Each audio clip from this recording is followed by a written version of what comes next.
Assalamualaikum warahmatullahi wabarakatuh. Waalaikumsalam warahmatullahi wabarakatuh. Apa kabar hari ini anak-anak? Baik. Baik, sehat. Sehat. Ada yang tidak hadir? Ada Ada berapa orang? 2, 2 orang itu atas nama siapa? 3. 3. B. Nama? Ridho Ahmad. Muhammad. Zulfikar. Zulfikar. Kemudian Ada ya. Fatir Sidin. Fatir Sidin. Madinah. Ada dari yang tidak hadir ada yang sakit? Tidak ada keterangan? Dari keterangan ya? Yang satu. Enggak? Jawab. Jadi keterangan. Jadi kita tolong ya teman-teman yang ada nomornya. Kalau ada teman yang tidak hadir begini, mesti pagi ditanya ya. Dicek lah. Tanya kenapa tidak sekolah. Minimal kalian tunjukkan bahwa kalian sudah menganggap satu keluarga, satu kelas. Oke. Jadi pada pagi hari ini kita kemarin kita sudah masuk mata pelajaran Indonesia tentang teks laporan hasil observasi. Jadi hari ini kita lanjut masih materi teks laporan hasil observasi, tetapi untuk memperkuat kembali ya. Jadi sebelum kita mulai ada indikator yang akan kita capai pada pertemuan kali ini. Yang pertama, diharapkan siswa mampu menentukan struktur teks laporan hasil observasi yang dibaca dan didengar. Kemudian kedua, siswa mampu mengidentifikasi isi dari laporan hasil observasi yang telah dibaca. Yang terakhir, siswa mampu menyusun ringkasan isi teks laporan hasil observasi yang telah dibaca. Oke. Sebelum kita lanjut ke materi atau kegiatan pembelajaran, lebih baiknya kita berdoa dulu ya. Silakan ketua kelas pimpin untuk berdoa dulu.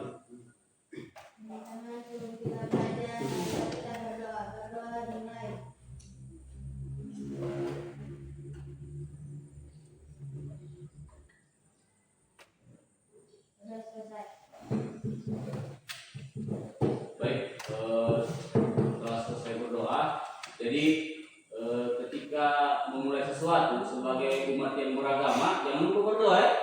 Bapaknya pesankan setiap apapun yang kalian awali dengan doa. Karena doa itu sangat mustajab ya. Oke, kemarin kita sudah masuk materi tentang teks laporan hasil observasi. Jadi teks laporan hasil observasi itu ada strukturnya, ada tujuannya, ada ciri-cirinya. Bapak mau tes sejauh mana pengetahuan kalian tentang teks laporan hasil observasi. Ada yang bisa bantu Bapak apa itu teks laporan hasil observasi? Ya, silakan. Teks laporan hasil observasi adalah teks yang berisi penjabaran atau pelaporan sistematis berdasarkan hasil pengamatan terhadap suatu objek, fenomena, ataupun situasi. Ya, betul sekali. Jadi seperti yang sudah dipaparkan oleh teman kalian tadi, teks laporan hasil observasi itu intinya menjabarkan tentang hasil penelitian ya, tentang sesuatu yang telah diobservasi secara mendetail. Kemudian di teks laporan hasil observasi juga ada strukturnya. Ada yang bisa bantu Bapak? Ada yang masih ingat? Ya. Ya, pernyataan umum. Ada lagi yang bisa bantu? Saya. Oke. Deskripsi bagian dan deskripsi manfaat. Ya, ada dua, deskripsi bagian dan deskripsi manfaat. Untuk deskripsi bagian biasanya dia terletak pada tengah paragraf itu ya. Kemudian untuk deskripsi manfaat itu akhir paragraf dia sebagai penutup dalam laporan teks hasil observasi. Kemudian ada juga fungsinya, tentunya ada tujuannya dibuat teks laporan hasil observasi. Ada yang bisa bantu Bapak tujuannya?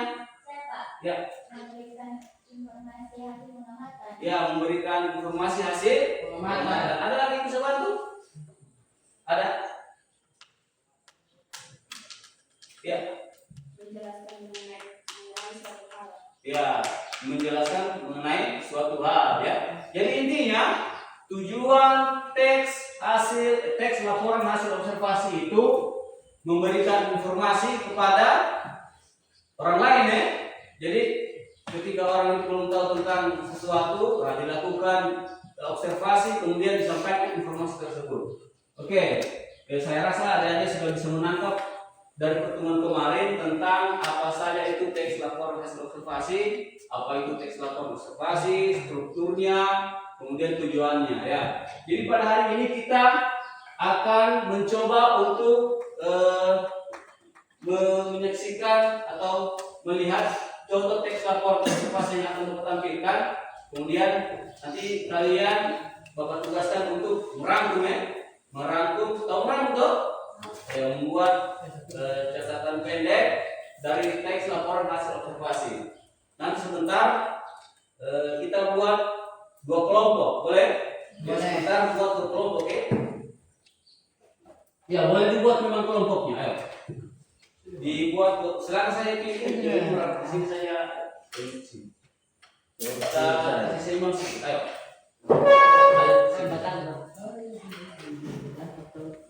Kasih minyak saja. Mejanya di sini.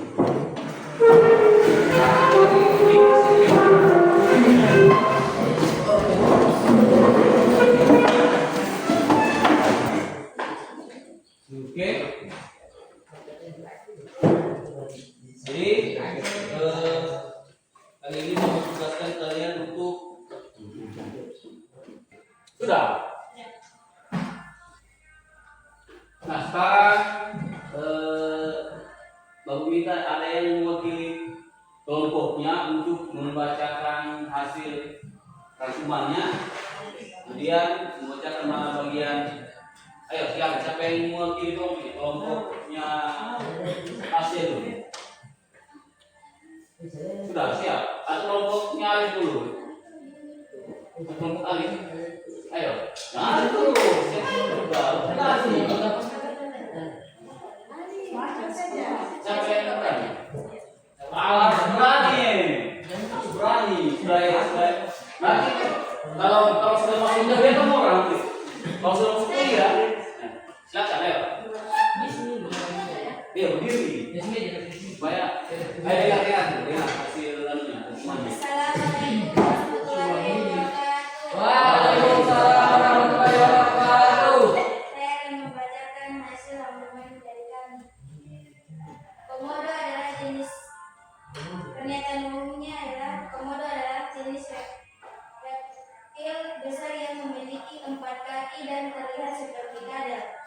Bedanya, ukuran hewan ini sangat besar. Komodo merupakan hewan langka yang masuk dalam kategori dilindungi. Deskripsi bagiannya, hewan ini jauh lebih besar dari biawak. Panjang tubuhnya sebagai salah satu bukti kekayaan negara ini. Sekian dari saya.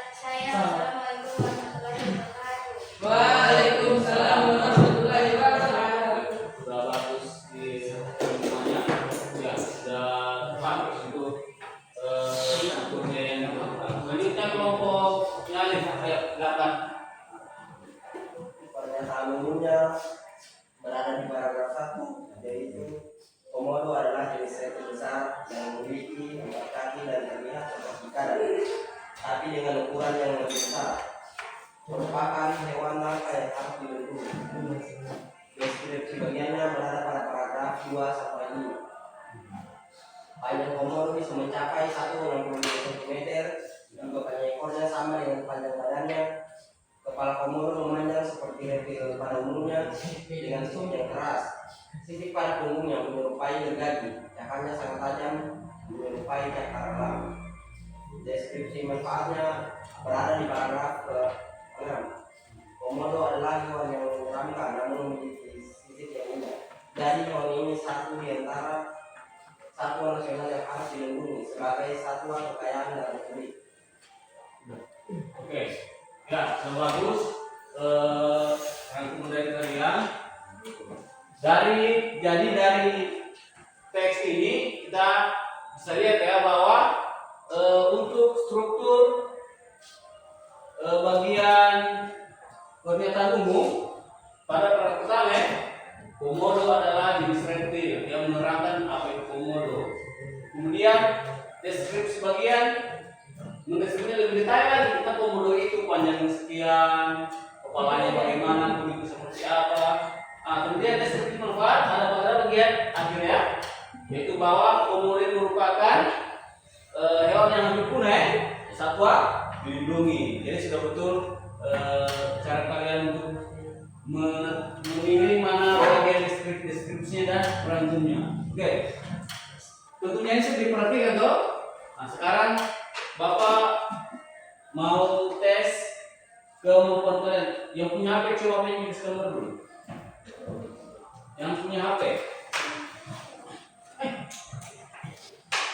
Ini tidak apa minta. Ada tanya, supaya ada yang data. Ya ada. Bahaya teman-teman. Silakan cari wifi yang Zirex 2, yang Zirex 2. Cari, hubungkan. Dapat. Terhubung. Ya kan? Yang tampilannya seperti ini. Sudah dulu itu. Ada di grup ibu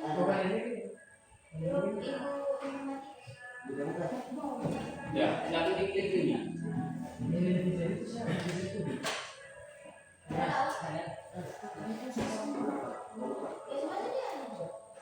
Buka. masuk di grup itu.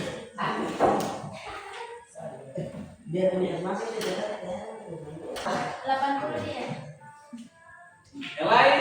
Ada tuh. 70.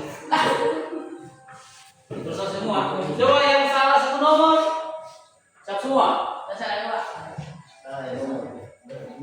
Salah 2 nomor. Salah 3. Salah 4. Ada salah 5. Ada. Menghayal. Orang menghayal itu yang salah 5. Oke. Sekarang kita jawab di sini. Komodo termasuk jenis yang apa? Reptil ya? Ya. Siapa mamalia? Reptil. Ada yang pegang kulit komodo di sini? Pernah pegang kulit komodo? Tidak. Ini bapak bersih sih. Bahaya dah. Warna kulit komodo didominasi Coba. oleh warna Hitam. Coklat kehitam dan bias kuning gambar. Ini juga biru tadi. coklat kehitaman dengan bias kuning. Kemasan. Mantap juga. Gampang merah putih. Ada yang salah di sini tadi? Saya. Merah putih kok. Merah putih. Berarti cinta Indonesia dia. Ih, Kembali. sekali. Terus jawab. Cakar komodo digunakan untuk apa? Tahu. Saya mencari air. Saya kira ada yang mencari air. Saya kok. Bertarung ya. Kemudian bagian tubuh komodo yang bersisik seperti gergaji terdapat pada Ekor. punggung Ekor. ekor. Jadi bukan macam ada iguana dia di jatuh bawah ya. Iguana. Kemudian yang terakhir, mengapa komodo harus dilindungi? Karena merupakan satwa nasional dan langka. Nah, jadi satwa nasionalnya Indonesia itu salah satunya komodo. Jadi ini ada pulau tersendiri, Pulau Komodo. Jadi tidak sembarang bisa masuk ke sana. Ini kan.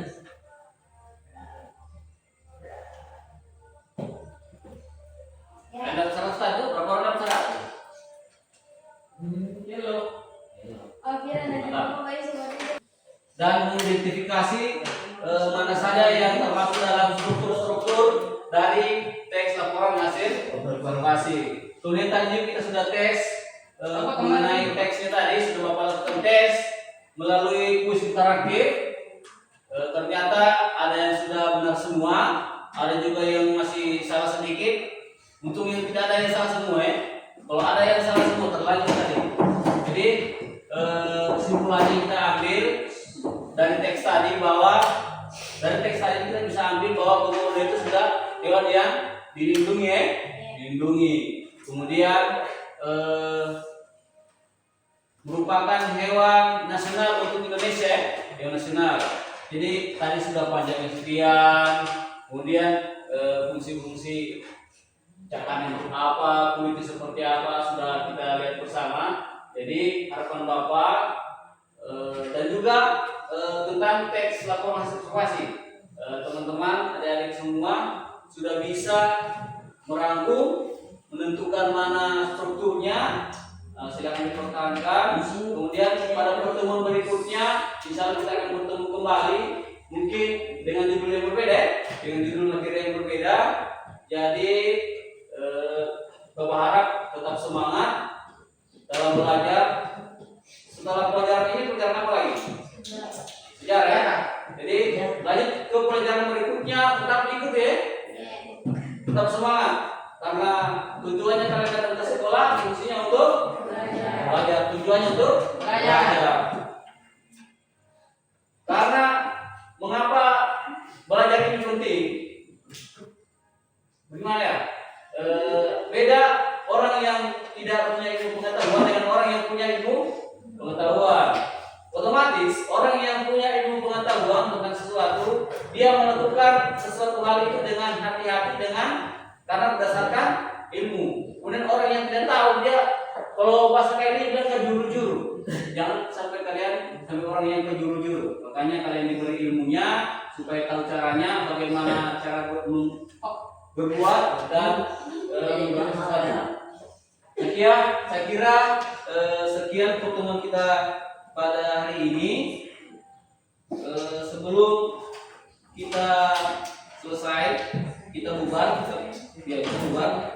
Kalau akhirnya kita berdoa ya, berdoa. Silakan dipimpin berdoa. Teman-teman, sebelum kita pulang, sebelum kita start, kita berdoa dimulai.